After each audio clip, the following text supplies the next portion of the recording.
పార్వతమ్మగారిని ఊరంతా పిసినారి అనేవారు. కూరలో నూనె ఎక్కువైతే అరిచేవారు.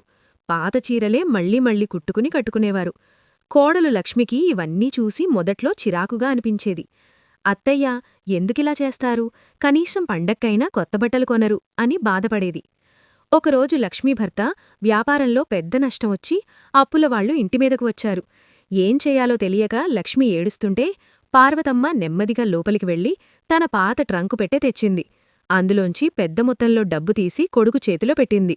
అందరూ ఆశ్చర్యపోతుంటే పార్వతమ్మ నవ్వి ఇలా అంది: నేను కడుపు మార్చుకుని మందులకు కూడా ఖర్చు చేయకుండా ఈ డబ్బు దాచింది నాకోసంగాదు, మీకేదైనా కష్టం వస్తే ఆదుకోవడానికే తల్లీ. ఆ మాట వినగానే లక్ష్మికి అత్తయ్య పిసినారితనం వెనుక ఉన్న త్యాగం అర్థమైంది. పరిగెత్తుకెళ్లి అత్తయ్యను గట్టిగా హత్తుకుంది. మీరు పిసినారి కాదత్తయ్యా, మా ఇంటి మహాలక్ష్మి అని కన్నీళ్లు పెట్టుకుంది.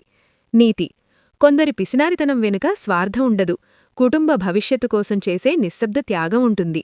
ఇలాంటి మరిన్ని కథల కోసం క్విక్ స్టోరీస్ తెలుగు ఛానల్ను సబ్స్క్రైబ్ చేసుకోండి.